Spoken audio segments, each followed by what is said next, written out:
MMM and MTA are two established digital marketing measurement practices that have gained massive popularity in more recent years. And in this video, I'm going to explain what they are and, more importantly, when you should be using them. As a refresher, MMM, which stands for Media Mix Modeling, is a statistical analysis technique that estimates the impact of various marketing channels on overall performance, such as sales. It considers a wide range of factors, including offline media and online media, external factors like seasonality, economic conditions, and competitive actions. In contrast, MTA, which stands for multi-touch attribution, focuses on assigning credit for conversions to different marketing touchpoints along the customer journey. Now, MTA aims to identify which specific interactions, such as a click or a view across a different digital channel, actually contributed to the conversion. Now, the reality is that not every business is ready for MMM, and not every business is necessarily also ready for MTA. So the question is, should you be using either of these two measurement techniques? Now, there are 4 key scenarios for using MMM. The first one is for high-level strategic planning. So when you need to understand the impact of broad marketing activities and how they contribute to overall business outcomes. The next one is for cross-channel analysis. So if you want to gauge the effectiveness of both online and offline channels, MMM is ideal as it can take a holistic view of your marketing activities. The third is if you have data limitations, because MMM can be quite effective even if there's not granular specific data available, as it uses aggregated data. And the fourth is if you're working with longer time horizons, as MMM usually takes data from longer periods of time. Usually it's recommended having at least 2 years of data to really identify trends and the impact. Now, in contrast, MTA is all about speed and specificity, and it's usually mainly used to optimize campaign performance. With MTA, you get granular insights that reveal user-level insights into how specific digital touchpoints contribute to conversions. For example, if you're running ads on Google, Amazon, and Facebook, an MTA solution would help you understand how to properly assign credit to each of these within a conversion process. For this reason, MTA tends to be very popular amongst digital-first ad campaigns. Now, you can build your own MTA solution internally, or you can leverage an out-of-the-box model with an MTA partner such as a Northbeam or a Triple Whale, which are both popular options amongst D2C growth stage advertisers.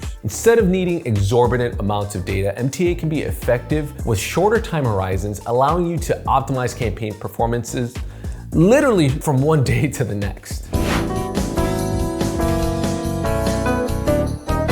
Now, to help us understand the challenges of MMM and MTA, I've invited my former colleague, Stephen Lee here, who's an expert in all things media. Stephen, in your experience, what are the biggest challenges that advertisers face with MMM and MTA?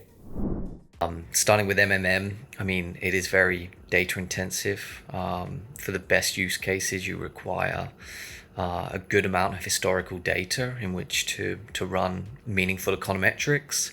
There are cost implications that can come into play as you think about MMM. It can be time consuming to build out the models. Usually they're refreshed maybe once or twice a year to help with those top-down budgeting decisions. And then another thing is just sometimes the lack of granularity with MMM.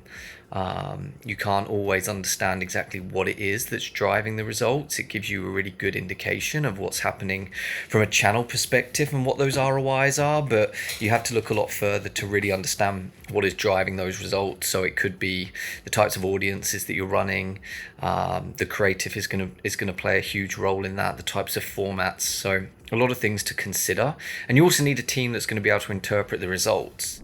What about MTA? What are the challenges that advertisers can expect there? Then as you think of MTA, I think one of the biggest challenges that they've seen is just the fragmentation in terms of what you can measure. The walled gardens and the social platforms have made it difficult to get a good view in terms of performance there.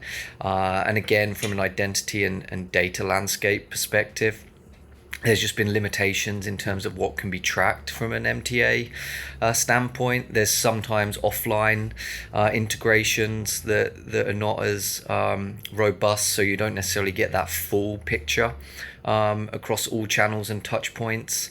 But on the flip side is you usually can get down to a little bit more level of granularity in the sense of placements and audiences. So definitely have to weigh up both when considering whether MMM or MTA is the right solution for you.